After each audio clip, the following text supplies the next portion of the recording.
You're listening to the Inbound Logistics Podcast with today's guests, Juan Carlos Rodriguez and Enrique Portillo of Cushman and Wakefield, Mexico.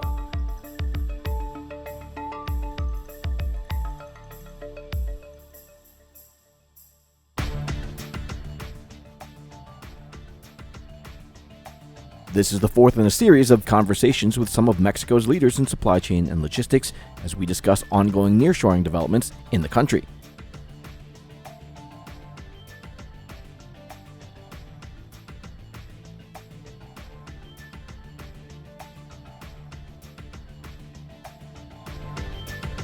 Gentlemen, good afternoon. Thanks for joining us today on the Inbound Logistics Podcast. It's great to see you both. Thank you for having us. Absolutely. We have a lot to chat about today. Nearshoring is a really buzzy topic for us, for our audience. But before we jump into that, I would ask each of you, just give us a brief overview, introduce yourselves and your roles there at the company and how you're involved in nearshoring. And Juan, would you like to go first? Yeah, absolutely. Thank you very much, Amy. It's a pleasure to be here with you. So I'm the managing director for Cushman and Wakefield's Tijuana office. We cover pretty much the northwest of Mexico, but we're really more focused in the Tijuana and the Mexicali markets. I'm a 25-year industry veteran. I've done pretty much every role that you can imagine in the industrial real estate industry, primarily focused in industrial real estate. Since I started there about 98, 99. I started off in brokerage, then did about a 9 to 10 year stint in the development role.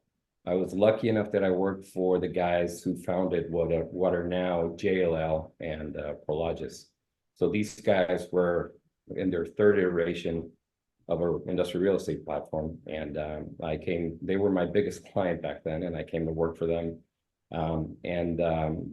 Just did many different roles there. I actually worked on both sides of the border because these guys the company owned assets on both the US and the Mexican side of the border. So because I was geographically the closest, once we acquired a portfolio in the US, I was in charge of all of the California assets. So that was an interesting experience for me because it got me not only working within the company, it really gave me a unique perspective in terms of how investors view risk, view currency risk, view tenancy risk, view market risk, country risk. I mean, it really did happen that we had clients who were our tenants, both on the Mexican side and the US side. And I understood what my employer, this Houston-based institutional investor, wanted as far as returns because of how they viewed risk for the same tenant in a similar building on the Mexican side and on the US side. So that was a really interesting experience. And it actually led me, once we were, I think it was somewhere around 2012, we were acquired by Brookfield. And Brookfield eventually, after a couple of years, they sold the Mexico component of that portfolio. So I came back to the brokerage side. I opened the Cushman office a little bit over 5 years ago. We've had a really interesting run. And it was a little bit by design, a little bit by accident, because the three partners who run the region, we all have extensive development experience. We sort of became kind of a one-stop shop for new investors coming into the market, where we would help them understand the market first, help them understand what they needed to buy, what they needed to build, when they needed to build it. We marketed their assets. We eventually sold their assets. And so that is sort of how we got here. And because of the Cushman platform, we are Tijuana is one of the premier manufacturing markets in Mexico. So and again, because of the size of our markets, Tijuana is about 100 million square feet. So just to give you an idea, that's about a less than a tenth of what you would see in the Inland Empire, which is about an hour and a half northeast of here. So because of the scale of our markets, we pretty much get involved in every type of transactions out here. So we do a lot of tenant representation with large global companies that are looking to either set up in Tijuana or expand their presence here. We recently did deals with Boeing, Qualcomm, just to name a few. So that's me. Okay, great, great. Lots of good experiences from all different sides, which I'm sure gives you a unique perspective on the market. Enrique, excuse me, tell us a little bit about you and your background as well. Okay, thank you. Well, I started in real estate in 1991, but I started with Cushman and Wakefield in 1995. I opened the office in Juarez, the border, focusing mainly in industrial manufacturing and build-to-suits. Back then, spec was not the rule of the market. And then I worked for 2.5 years with a developer in the state of Chihuahua, but serving many markets in Mexico. So I've been in the dark side for a while. So serve not as Juan Carlos experience, but I served at the Bajío region. I lived there for 3 years. And since 2014, I back to Cushman and Wakefield office in Mexico to serve the Bajío region and central Mexico. We basically we only work on tenant representation. Okay, great. So let's jump in. Obviously, nearshoring is a huge buzzword in the industry. Everyone is talking about it. We're doing a lot of content on it, which is being really well received. Let's just start with the basics. From your perspectives, what are the driving forces behind nearshoring? Why is Mexico considered, the next big thing? And what is kind of fueling this whole demand? And Juan, if you want to take a first stab at that, I know it's a multifaceted question, but we really need to get at the heart of what is making this go. Absolutely, and I really have been in a unique position to see a lot of, and to listen from clients firsthand why they're either thinking about nearshoring, why they're exploring it, why they gradually started doing it. Without going back too far, we first started seeing this when the U.S. and China trade tensions erupted around 2018. We started to see, we started to have discussions with clients. Say, listen, I need to figure out if I'm going to. There were very specific industries that were being affected by the trade tensions between the U.S. and China. So it wasn't really widespread back then, and it really didn't get to the level we're experiencing today. But what really sent the nearshoring trend to a different level was a sort of knee-jerk reaction everybody had with the huge disruptions to supply chains during the pandemic, and it was really obvious. To everything. Everybody that I know of can tell you a story of something that they could just not find, or something that they, how many times did you hear the story of somebody who bought a car and had to sign a waiver that said, listen, this function is not available because we're missing X or Y chip. And it was, back then, it was, we really didn't expect the volume of calls and the volume of companies that were just looking to react really as quickly as humanly possible. Because I looked up some of these. The topic is just fascinating to me. So when I started looking at some data, I was surprised to find out that because of the port closures in China and because of the factory shutdowns, there was roughly 20% of the global manufacturing base that was impacted. The global manufacturing output was reduced by 20%. And that meant a reduction in global trade of about 5%. And these are just mind-boggling numbers. So I just kept hearing over and over from many different clients is that I am not being put in that position again.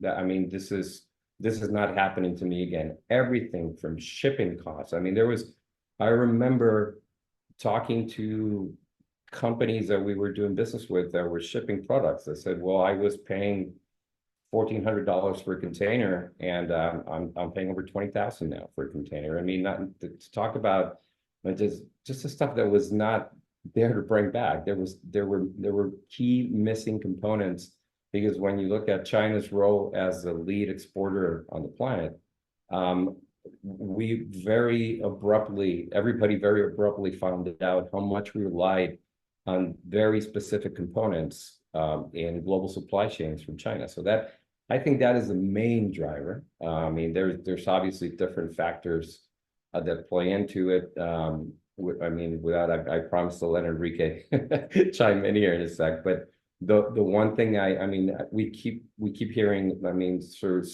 securing the global supply chain, securing our supply chain is the number one driver for this, and this is what we keep hearing over and over. And also, there is a story there. There is a good Mexico story, which, I mean, to why is Mexico the next big thing? And part of it is because we really have shifted away from there's been an evolution of the Mexican manufacturing platform from high volume, low mix products with very little to no specialization or innovation to low volume, high mix, specialized manufacturing products with a high degree of customization. So a lot of the companies that we do business with, particularly in this market, which is known for consumer electronics, high-end consumer electronics, as one of the top drivers of demand for space, it is just better to have key components sourced close to where you are. So that's, I mean, those are the main drivers as I see them. Enrique, from your perspective, what else do you think is sort of causing the, I don't want to call it a flock, but the flock to nearshoring, and what else is sort of going to be driving that momentum going forward? Okay, I think that in addition to what Juan Carlos just mentioned, I want to say first that nearshoring is a new word used by returning from Asia. That's been Asia is recent, but maquiladora started in Mexico almost 60 years ago. So obviously, being that close is well, logistic is you don't need to be a genius to know that it will be easier, cheaper, less inventory, etc. But also I think that in summary, companies are coming here because we're close. We work in the same working hours, and we have a competitive labor and cost, but also young, skilled, and trainable people in Mexico, and along with over almost 60 years of experience working with international standards. So if you're not happy with the supply chain, you saw it with the interruptions. Well, this is right next to your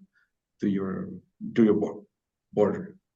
Yeah, I think that's a great point. I think the differences between US Mexico are far less than the differences, between US and China in terms of culture, in terms of all of the things you mentioned. I know workforce is another big one. Can either of you touch on some of the, the draws for the workforce there in Mexico?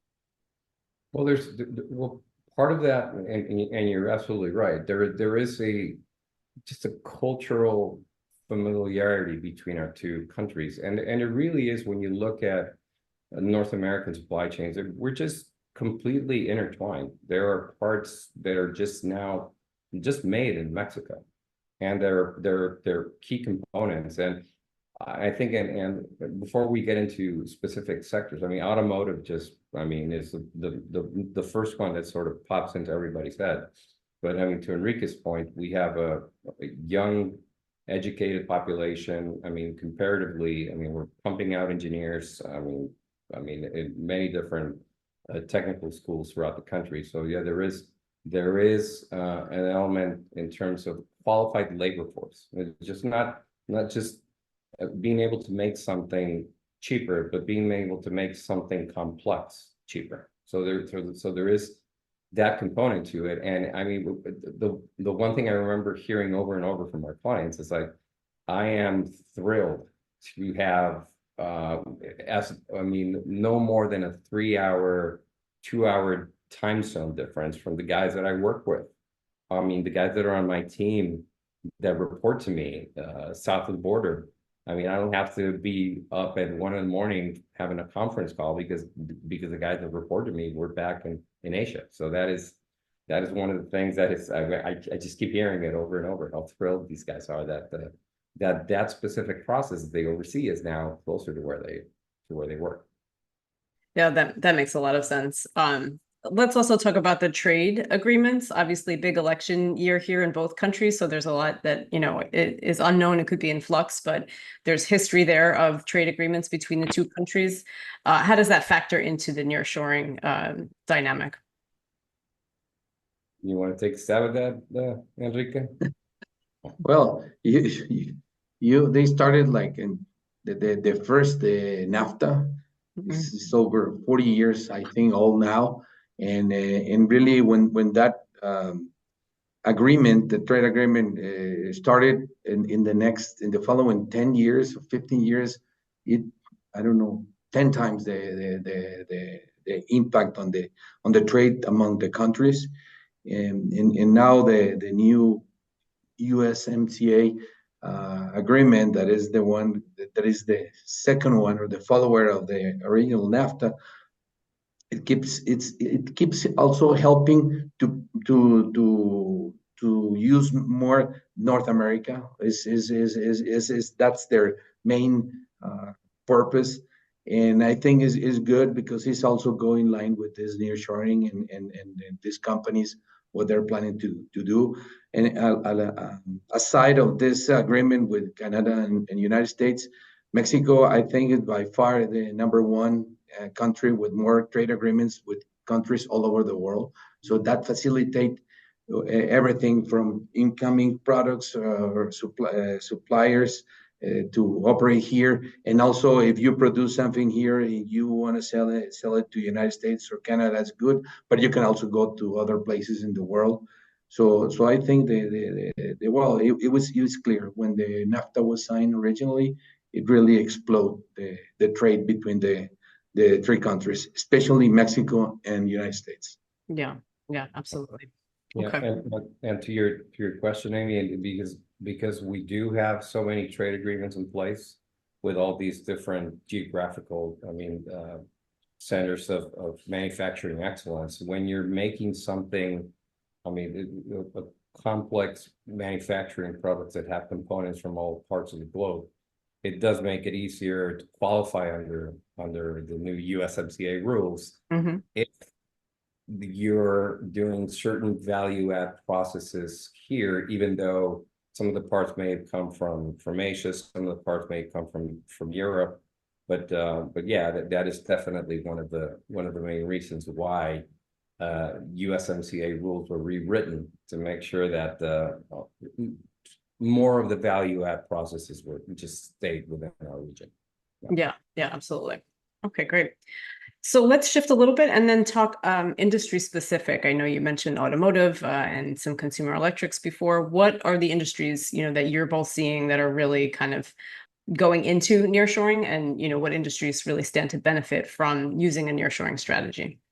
I refer to automotive, and I'm going to talk about my experience here in Tijuana. Tijuana has been ever since I can remember, it's been one of the TV manufacturing capitals of the world. So we're seeing the part of the nearshoring phenomenon that not many people are referring to as it's sort of a not necessarily a taboo subject, but we did see right around the time we had American companies started to think about bringing back part of their supply chain processes to North America. A lot of Chinese companies started showing up as well. So some of the largest screen makers on the planet have set up shop here, and I was actually surprised to find out from working with a couple of these guys that there's really a handful of companies on the planet that make screens for everything. Every type of screen, the components that are integrated into, for example, television or a display for a car or different type of screens. But most of these are made by 2 or 3 companies, and they're mostly Chinese. And these guys they set up shop starting back in 2019, 2020. And they just kept growing exponentially. So that is one of the sectors, and obviously consumer electronics, aerospace is also growing in Tijuana. I think we are, and I was looking this up, we are the sixth largest exporter of aircraft parts to the US. And obviously medical devices is, I mean, I think we're the eighth largest exporter of medical devices on the planet, Mexico, but Tijuana is one of the, I believe it is the largest manufacturing, no, I believe I'm certain of it. So I remember having a discussion about it recently. It is the largest, it has the largest manufacturing base for medical devices in Mexico, and it is one of the largest in North America. I think we trail Boston and Minnesota, I believe, and then it's Tijuana in terms of manufacturing jobs for medical devices. So those are the ones that I'm seeing here. Enrique, other industries that you'd want to point out too? Well, as Juan Carlos was mentioning, medical devices is also strong in Nogales and Juarez. So you can see that growing very fast. Typically, the border markets are oriented to export all kind of, in the past, we used to say labor-intensive products to the United States. But recently we found that since the United States is having an issue to find people to work in any operation, sometimes they need to move operations to Mexico because they're not able to find the right of people to work in a manufacturing building. They don't the younger people, they don't like to be enclosed with the noise, etc. They'd rather be out, or I don't know that. But many of our companies, they came back to Mexico and says, we don't find people willing to get inside of a facility manufacturing with the heat, with the air, etc. And so we need to go somewhere else. Even we have the operations ready, working equipment, everything ready, but people is not coming into the doors. So basically, the border markets are oriented to basically exports. Bajío region is mostly oriented to automotive and aerospace. In central Mexico, this area is more like distribution, including all e-commerce and automotive mainly. Those are the main industries in these areas. Okay, interesting. And you mentioned the labor, and I wanted to touch on that. And I thought maybe we'd get into it further on in the discussion, but let's go into it now since you mentioned it. Tell me a little more about the labor force there in Mexico. Do you have the supply to kind of meet this coming demand for all of these types of manufacturing positions? And are there other concerns, around the labor pool there in the country? Well, if you look at the age pyramid in the United States, it's pretty much is more people now is older in our age than the younger people. If you check that in China, it's completely is opposite. The pyramid is the other way. Mexico, we still don't have the same pyramid we used to have, but we have a lot of young people all over the country. We have a lot of people also in Mexico that they have, we can say, like half-time work jobs or non-official jobs, and that those people and can be trained mostly on a trainable ages. As Juan Carlos mentioned before, you can see a lot of engineers pumping up from any universities and technical people all over the country. So I think labor is not going to be an issue. Obviously, it's a challenge to train them. Yeah. But most of the border cities, almost 60 years with experience working in international standards. If you hire somebody, is almost ready to go. If you go to deeper south parts of Mexico, it may take more time for them to get used to these international standards. But now we have many markets. All the border, all the Bajío region in central Mexico are very strong, and now in those people ready to be trained and work for companies with international standards. Okay. Same for you, Juan, in Tijuana. You have a good ample workforce there for these types of positions? We do, and part of the reason for that is Tijuana is one of the cities that has grown, I mean, historically. I think my parents, almost nobody who lives in Tijuana is from Tijuana, so I mean that includes me. my parents migrated here when I was just a kid, and I remember my father telling me in the mid-70s there was something like 250,000 inhabitants here. We're about 2.5 million people now, and we've a lot of that. I mean, not all of it can obviously be organic growth. I mean, no matter how many kids people are having here, we're one of the largest importers of talent from other parts of Mexico, because there are good high-paying jobs in complex manufacturing sectors. So we're a net importer of engineers. We're bringing engineers, aerospace engineers, electrical engineers, just mechanical engineers. We're importing people from all over the place, and yeah. So the city is just booming with people coming in from all over the country. Right. Okay. That's good to hear. Obviously, companies in the United States that are considering this, that's a big, concern for them, the labor. Let's talk about some of the other obstacles. Obviously, we're seeing a lot of benefits here and a lot of good things pointing towards nearshoring as a positive trend. I'm sure there's challenges. Take me through some of those. What do you think are the things that you need to work through, and what are companies like Cushman and Wakefield, maybe what is the government doing to, kind of work through these bottlenecks to keep the nearshoring momentum going? Because we are, I mean, as much as I hate to admit it, we are a company that is still run from the center of Mexico. So I think Enrique, I mean, I'll chime in obviously, but I think Enrique will have some good insights into it, because when you live in Mexico City, you just we're better connected to that type of that type of disruption, because you're talking to people who are actually stakeholders at the federal level. So I think Enrique will have some interesting insights there. I think the power is the main concern in the entire country, not regions in Mexico. Obviously, cities like Tijuana, like Monterrey, Juarez, etc. Where there's more activity, there's a more, we can say, higher problem, or with the difficult to solve. But power is an issue, and the main issue here in the country at this time is not production or generating the power, is mostly distribution, is the principal thing. The government investment in power distribution in the last 6 or 5 administration has been very low. The last one was the lowest of all. So basically, this crisis came out, but after many administrations of not doing the right investment.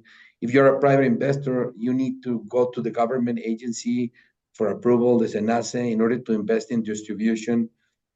And they're taking, in order for you to serve your industrial park, for example, they will require you to support another parts of the transmission lines in the country. So it's increasing also the price. Mm-hmm. We used to have a very steady price on power in the country. Now it changes a lot depending on where you're located, and depending on SENACE's requirement for the new infrastructure. And it can go, we can find power now from $200 up to $700 per kVA, the connection rights. So and this lack of power is also driving companies to look for smaller markets towards the center of Mexico. Those markets, they have more people to work with a more competitive salary. Obviously, they're not as trained as the one on the border or the Bajío regions, but you can find the people over there. Regarding environmental issues, environmental is a federal in Mexico, is not by state. So it's is this very alike the U.S. restrictions or the United States regulations? So there's no advantage to come to Mexico. Some companies think, mostly Asian companies, that Mexico will have a lower environmental regulations to come here, and that's not true. They will find almost the same thing as the United States. So I think I think power and will be the one of the main issues coming into Mexico. Yeah, and to add to Enrique's comment there, what I've seen, and I think maybe I think what ties into Enrique's comment, because I agree with him 100%. I think the lack of adequate power infrastructure is one of the obstacles that we're we're learning to sort of sidestep. And when I talk, plural learning is everybody. It's sort of a collective effort. I mean, up and down the value add chain from companies who are coming in to manufacture, from investors that we work with to come in and build the industrial parks. Everybody sort of had to adapt to this new model, and I think the part to complement Enrique's comments, I think the just clear rules of engagement would I think are one thing that we would need to have this new administration come in and sort of really start to work on immediately. And let me give you a small example that everybody who works on this, you can't really work in Mexico and in a market like Tijuana that changes so dramatically with rules that change so quickly without being able to sidestep a few landmines. So we're pretty good at, I mean, in terms of the entire industry collectively is very good at it. And companies and investors have adapted really quickly. I mean, everybody understood that back 10, 15 years ago, you were, as Enrique was saying, you were able to go to the Federal Electrical Commission and buy power. And when he's talking about KVA rights, he's talking about you're buying a dedicated capacity on the Federal Electrical Commission's transmission lines. So you're saying, so I'm going to need X amount of power for my project. So I'm going to pay you for allocation. I'm buying these rights on your transmission lines. So that was the old way of doing business. People were just used to going to the CFE office and saying, I want to buy X amount of power capacity, and they would just sell it to you. It was a pretty consistent price. When the rules changed and they introduced this mid-level federal agency that was intended to sort of facilitate the introduction of new private players into the industry and sort of regulate the interconnections between the public infrastructure and the private players. I mean, to Enrique's point, there was a big investment in transmission and distribution that needed to happen to go along with these new reforms that never took place. So everybody sort of adapted. There were painful 5 or 6 years, but now investors understand that they're going to have to pay for that infrastructure themselves, and they've done it. They've actually done it, and it's now part of the equation up and down the chain. Companies understand that they're paying for it directly or indirectly. Investors understand that they're paying for it, or they have to pay for it. But even when everybody's willing to play the game, even when everybody's willing to pay for it, you're still bogged down with just permitting and months and years of trying to get these guys to approve your design to build a new substation that connects to the federal infrastructure, I mean, the CFE's power lines. And that is really the main issue that we're dealing with on the power front. I mean, there's obviously other regulatory things that they could work to improve on, but that is really a big one. Yeah. Especially for huge manufacturing hubs like Tijuana or Monterrey or the Bajío, where Enrique is super active. So that's I don't know if I sort of covered the... Yeah, that's really interesting. I guess unfortunately red tape crosses borders, right? We have the same issues of things being slowed down. What about another infrastructure question? What about from a broader scope, the transportation and logistics infrastructure, that companies are kind of looking for?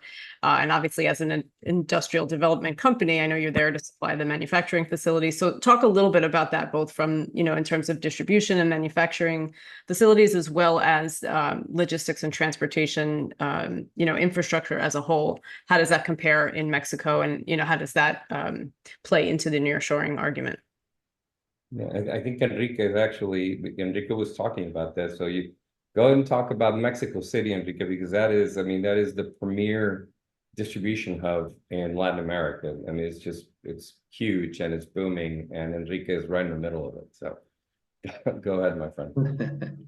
Well, distribution, yeah, as you say, well, Mexico City market is pretty much distribution. Actually, manufacturing operations are moving out due to the complexity of getting trailers into the city, power. So it's more really dedicated to distribution. In Mexico City and the surrounding areas, and I think the entire country, I think we need to improve the infrastructure for roads, increase security in many of the sections in the coming in and out.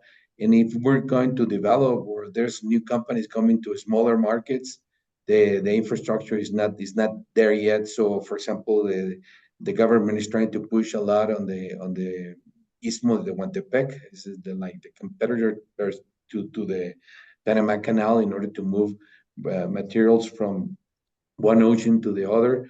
This is a good idea. They have already a train lane over there is working, but they need another one, and they need a lot of the growth of the ports and the highways. It needs to be improved significantly.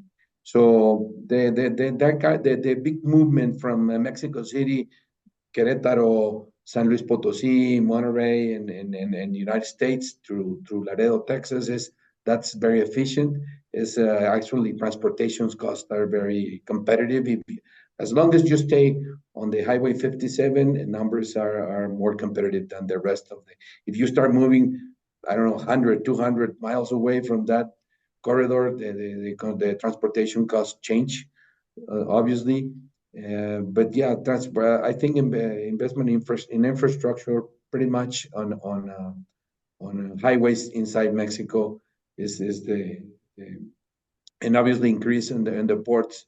Ports are growing, but we don't anticipate the same need in the ports than in the highways. Yeah, okay, that makes a lot of sense. Let's finalize then, kind of wrap up by talking a little specifically about how you help clients who are looking to nearshore kind of navigate through all of this. Obviously, there's uncertainty and volatility, some of the country specific things and some of the global macro forces we talked about. So somebody comes to to look and get into nearshoring. What is your advice? How do you work with them? How do you steer them? And what do they need to know? Well, Let me.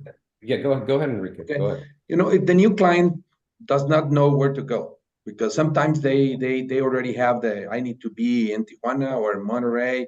I need to also supply my client, or my supplier is right there. So as long as they don't have a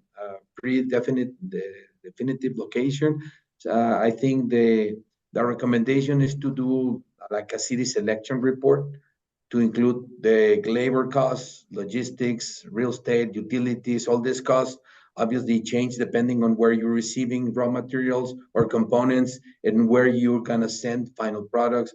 If your final destination is California, obviously Tijuana is the best location for that. If it's you go to the East Coast, maybe Monterrey or Juarez will be another alternative. So, but it's not just transportation. You also need to take a look at the stability of labor, because some cities, they have I don't know, they have strikes, or they have higher turnovers, that cause crime rates, quality of life, natural risk, it's all that taken in consideration. But after that initial report, then you need to do more specific analysis for the specific positions that you want. Obviously, check on power availability in the top 2 or 3 markets, just to avoid surprises. Even if the first analysis says that the best location for you is this city, once you do the more specific, we say confirmation, then you will find out that there's not sufficient people with the background that you need, or the power is more expensive, or they don't have sufficient. So then after all that, once you decide on the city or cities, then secure the best real estate for your operation, right? I always be working with us. Exactly. And that is, and Enrique's actually done a tremendous job of, he has a few people within his team that specialize in that type of multi-market analysis. We've actually done a few projects with him where we've provided the information for our markets and our regions.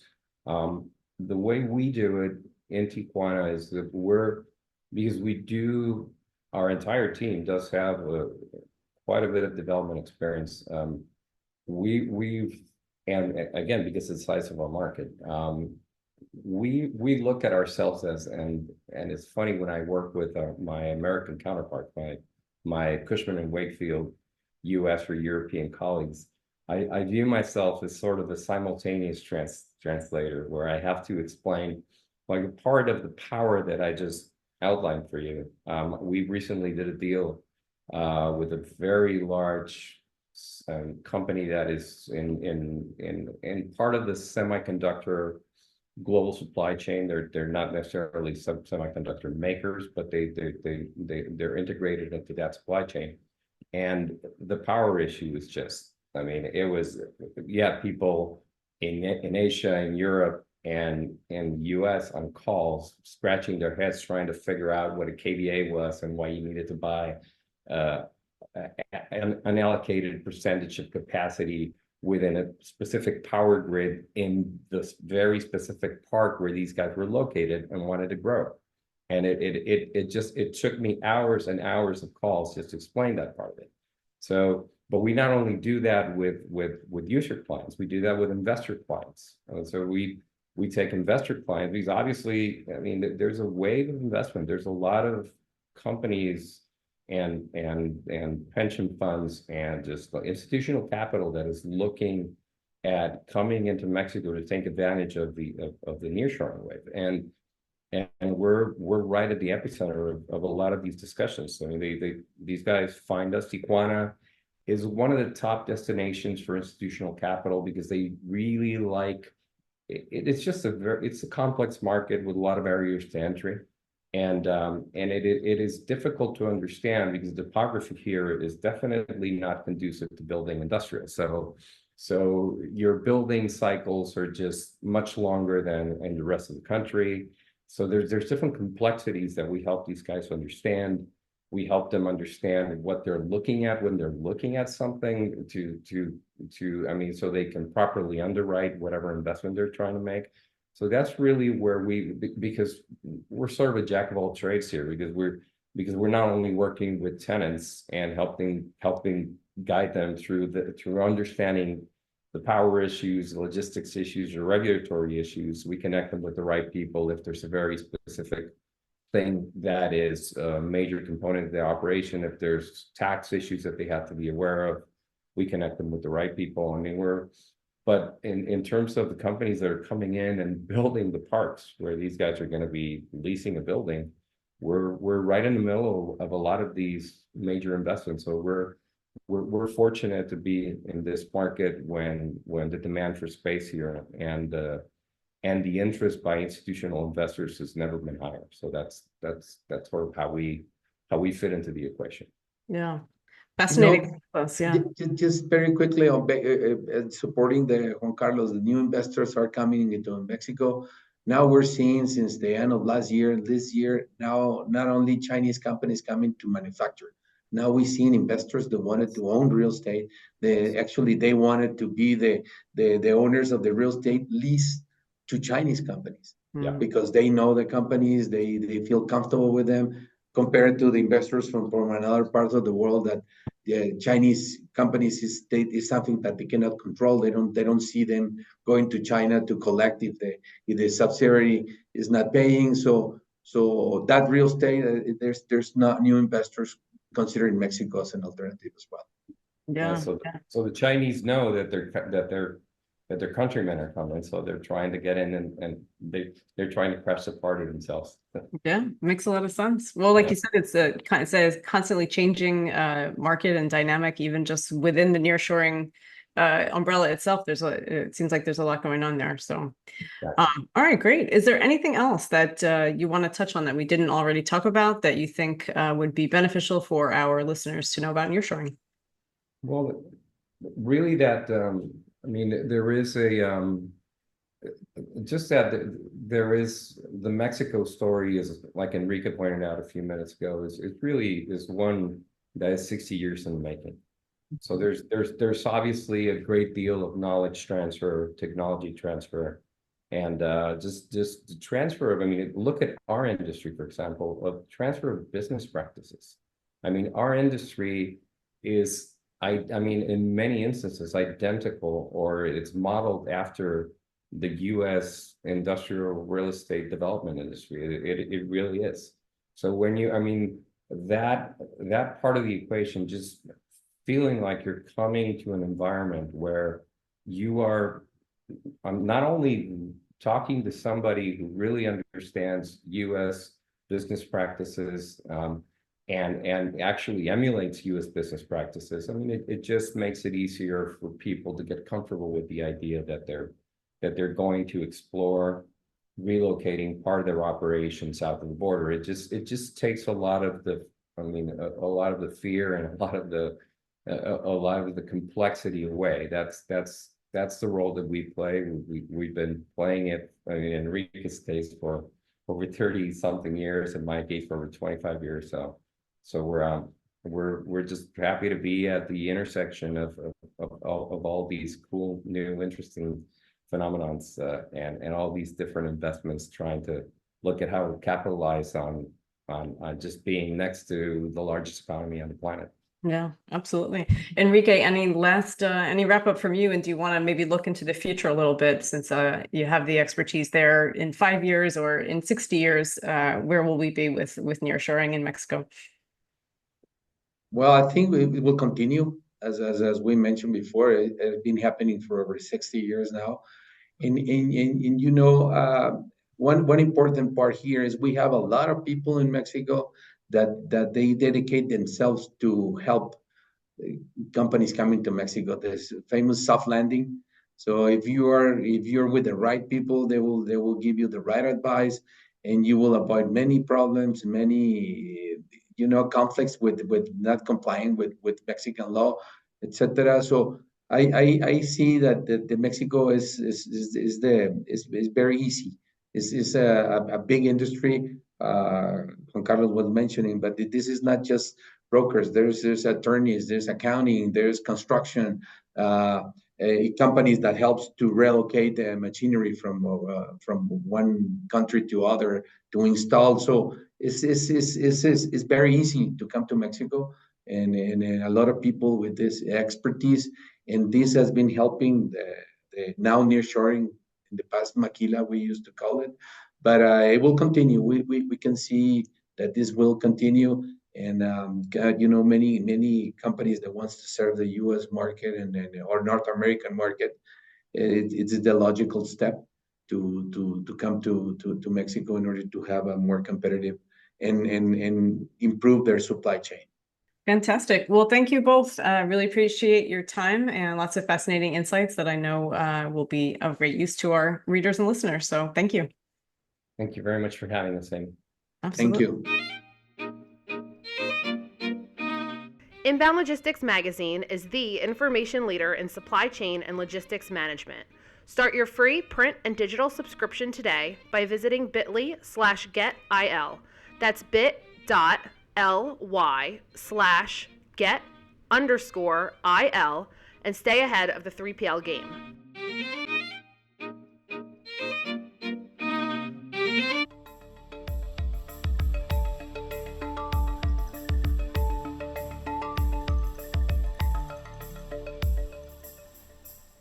The Inbound Logistics Podcast is a production of Inbound Logistics Magazine. For the most in-depth information around logistics, transportation, and supply chain practices, get your free print and digital subscription at inboundlogistics.com/subscribe. Connect with us via LinkedIn, Twitter, Facebook, and YouTube for the most current developments in the industry. If you'd like to leave us some feedback or have a topic you'd like to see covered in a future episode, call our Dialog line at 888-878-3247 or leave us an email at podcast@inboundlogistics.com. I'm your host, Jeff Vita. Thanks for listening, and we'll catch you next time here on the Inbound Logistics Podcast.